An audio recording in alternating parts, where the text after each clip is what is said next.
Bonjour à tous et bienvenue pour une nouvelle vidéo de tarot pratique. Aujourd'hui, on va s'intéresser au tirage en croix. Alors, le tirage en croix, c'est un des tirages les plus classiques du tarot de Marseille. En tout cas, c'est un de ceux qu'on apprend le plus rapidement parce qu'il nous permet, avec 4 cartes, d'établir une vision de la situation qui va être, en règle générale, assez claire et assez juste. Donc, on va regarder comment on pratique le tirage en croix. Donc je vais mélanger mes cartes et on va en prendre quelques-unes au hasard, comme d'habitude. Alors encore une fois, un tirage en croix, on peut le faire avec une question ou sans question. Ici, je vais faire un petit exemple rapide sans question. Et puis, on va essayer de comprendre ça et puis de l'appliquer aussi pour vous. Vous pourrez l'appliquer sur d'autres questions plus précises. Ce qu'on va observer pour le moment, c'est la position de chaque carte. Ce que je vous propose aujourd'hui, c'est un tirage en croix avec des positions que je vais vous expliquer. Sachez qu'il existe d'autres positions pour chacune des cartes en fait, donc d'autres interprétations possibles, d'autres systèmes de tirage en croix. Je vais vous expliquer ça. Donc ma proposition aujourd'hui, c'est de prendre une première carte qui va représenter la personne qui tire, qui fait le tirage. Donc on va prendre une carte, on va la placer à gauche. On va ensuite placer une seconde carte en face. Et à cet emplacement, ça va désigner la situation. Donc la situation que la personne est en train de vivre, par exemple. Ensuite, au-dessus, tout en haut, on va prendre la ressource. Donc quand on parle de ressource, on va parler de la ressource intérieure. Qu'est-ce que la personne qui tire les cartes peut mobiliser en elle afin de vivre mieux cette situation. Et enfin, la dernière carte en dessous va nous proposer comment exprimer cette ressource. Donc moi, je vais en poser 4 comme ça.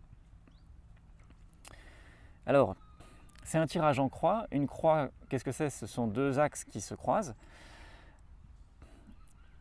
Qu'est-ce que ça peut nous dire? Ça peut nous dire déjà que l'axe horizontal, donc l'axe entre moi et la situation, ou moi et l'autre, cette carte à droite peut représenter l'autre, va nous parler donc de ma relation à l'extérieur.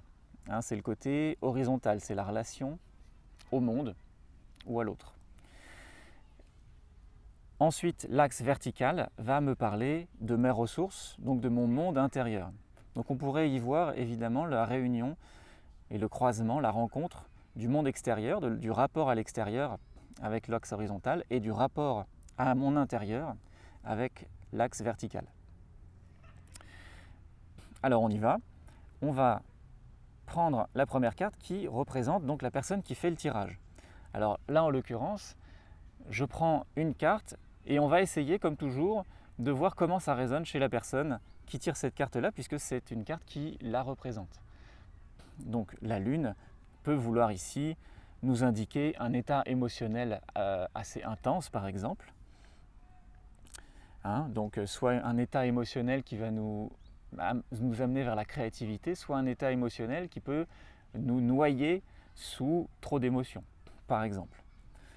Donc là, je sais qu'avec la Lune, on a beaucoup d'émotions qui sont là. La question, c'est comment je vis ces émotions. Donc là, ça sera la question à poser à la personne qui fait le tirage, bien sûr. Ou à vous-même, si c'est vous. Je vais retourner la seconde carte qui va m'indiquer la situation extérieure. Alors, comme toujours, c'est la situation extérieure, mais c'est comment moi je vis la situation extérieure ou qu'est-ce qu'elle représente pour moi. Et donc là, avec le monde, on pourrait dire par exemple que le monde représente cette réalisation, cet état potentiel d'accomplissement de quelque chose. Donc ici, ça pourrait vouloir représenter, ça pourrait vouloir dire que la situation qui se présente à nous comporte un potentiel de réalisation. Évidemment, avec le monde, on va aussi avoir un potentiel d'enfermement. Et donc ici, on va jouer évidemment entre ces deux cartes-là. Est-ce que je me sens dans une phase où je me sens noyé sous mes émotions, où je ne m'en sors pas intérieurement, je me sens débordé.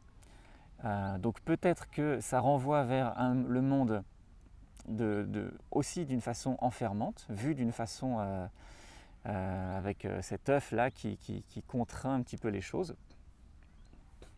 Alors ici en particulier, avec ces deux cartes-là, on pourrait évoquer par exemple un lien avec la mère, ou un lien avec la gestation, avec la naissance, ou les conditions de la naissance, puisque la Lune va aussi représenter cet idéal maternel, et le monde va représenter aussi l'enfant dans l'œuf, ou l'enfant dans le ventre de la mère. Donc ici déjà on va ouvrir pas mal de questions, et ça va un petit peu représenter l'état des lieux quelque part. Quelle est la situation et comment je me sens par rapport à cette situation. Donc là on a fait l'axe horizontal. Maintenant on passe à l'axe vertical qui va me donner les ressources que j'ai à l'intérieur de moi, puisque dans le tarot on va toujours chercher les ressources à l'intérieur de soi, parfois à l'extérieur, mais on sait bien que les ressources les plus fondamentales et celles sur lesquelles on va avoir le plus la main, évidemment, vont être à l'intérieur de nous et pas à l'extérieur. Alors que des oiseaux participent au tirage. Je ne sais pas si vous les entendez. Alors, on retourne la première qui va nous parler de nos ressources intérieures, justement. Et donc là, on se retrouve avec le jugement. Et là, alors qu'est-ce qu'on pourrait dire?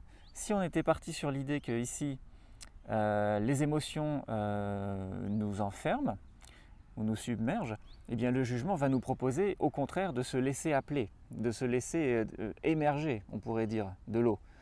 Hein, on a un parallèle qu'on peut faire entre cette écrevisse ou cet animal qui remonte des profondeurs, et puis ce personnage du jugement au centre qui aussi remonte et est appelé par cet ange. Alors, je reprends un petit peu mon analogie de tout à l'heure et ma comparaison avec les conditions de naissance. Ici, avec le jugement, on peut se sentir soutenu justement parce que le juge ment. On connaît bien ce petit jeu de mots dans la langue des oiseaux. Donc le jugement nous parle de nous valoriser, de croire en soi et non pas de nous juger, bien sûr. Voilà. Alors ça peut être en lien avec les émotions dont on parlait tout à l'heure, ou les conditions de naissance, et peut-être aussi ce qui peut se rapporter à l'état d'esprit des parents au moment de la naissance ou au moment de la croissance. Pourquoi pas? En tout cas, avec le jugement, qu'est-ce qu'on peut aller chercher à l'intérieur de nous? Eh bien cet appel, cette petite voix, cet ange. Donc l'ange, c'est ange, si on continue dans la langue des oiseaux. Donc l'ange est à l'intérieur de soi. Donc l'ange, c'est cette petite voix qui nous encourage. C'est cette intuition, on pourrait aussi l'appeler. C'est cet appel. Le jugement, c'est vraiment un appel irrésistible vers quelque chose. Donc là, c'est ne pas se laisser noyer à l'intérieur, mais bien écouter cet appel. Et la dernière carte, c'est comment je vais traduire cet appel. Avec quelle énergie je vais agir cette fois-ci dans la matière. Là, j'étais à l'intérieur de moi. Et maintenant, avec quelle énergie je peux agir, eh bien, justement, dans le monde. Et je retourne l'étoile. Et donc, l'étoile, c'est intéressant parce que on a encore une fois un rapport avec l'eau, mais cette fois-ci, l'eau ne nous submerge plus. On va la donner, on va la distribuer et on va partager quelque chose. Et autant on avait deux cartes ici qui pouvaient nous parler d'un enfermement, autant les cartes de ressources nous parlent d'être à l'écoute et de répondre à cet appel. Donc d'une certaine façon, d'être dans le don. Il y a cette phrase qu'on connaît bien aussi qui est « ce que tu ne donnes pas, tu le perds ». Je crois que c'est Jodorowsky d'ailleurs qui disait ça. Donc ce que tu ne donnes pas, tu le perds. Donc face à une situation où on se sent bloqué, la ressource et la solution vient peut-être du don, justement, pour de soi-même en fait ouvrir cet œuf, sortir de ses os et entrer dans un mouvement qui va remettre justement du mouvement dans notre vie ou dans la situation. La Lune peut aussi représenter des eaux stagnantes. Donc on sait bien que les eaux stagnantes, au bout d'un moment, ça croupit. Et bien sûr, ça nous pollue de nous-mêmes de l'intérieur. Donc peut-être qu'ici l'étoile veut tout simplement nous dire ça, d'être dans ce don. Et alors si on continue avec ce lien entre le jugement et l'étoile, on a quelque chose de très naturel. Donc on est dans un don de soi ou un don de ses talents, un partage de quelque chose de naturel, puisque l'étoile est dans le naturel. Elle va exprimer ce qui est juste pour elle et ce qui est naturel pour elle. Donc ses dons, ses talents, etc. Une dernière chose, l'étoile est aussi en rapport avec la Lune, comme je disais au niveau des émotions, donc on va aussi pouvoir exprimer ses émotions avec l'étoile. On a un petit ventre rebondi qui peut parfois nous faire penser justement à ce qu'elle a dans le ventre. L'étoile est nue, donc elle n'a plus rien à cacher. Peut-être la dernière chose qu'elle aurait à révéler, à dire au monde, c'est ses émotions, ce qu'elle sent. Donc là, on peut se retrouver sur un tirage finalement assez émotionnel.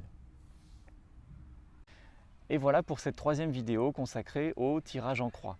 Alors un tirage en croix, pas tous les tirages en croix, vous trouverez, si vous cherchez dans les livres ou sur internet, plein de tirages en croix. L'idée c'est toujours d'être bien clair sur ce qu'on veut mettre derrière chaque carte. Donc là j'avais la personne qui tire, la situation, la ressource intérieure et le moyen de l'exprimer. Mais ça peut varier, on peut remplacer une des cartes par qu'est-ce qui peut nous bloquer par exemple. Donc dans ce cas-là on a comme une ressource positive et un blocage. Et puis on a quasiment autant de tirages qu'on veut, puisqu'il suffit de définir ce qu'on veut y mettre et d'être clair avec ça et puis de se lancer dans le tirage. Donc merci beaucoup pour m'avoir écouté, m'avoir suivi. C'est une vidéo qui est un petit peu plus longue que les dernières, mais on avance et on arrive vers plus de cartes et on prend plus de temps pour expliquer tout ça. J'espère que ça vous a plu. En tout cas, moi, ça me fait plaisir de partager ça et de voir vos commentaires. Donc continuez, n'hésitez pas. Et je vous dis à bientôt pour une prochaine vidéo.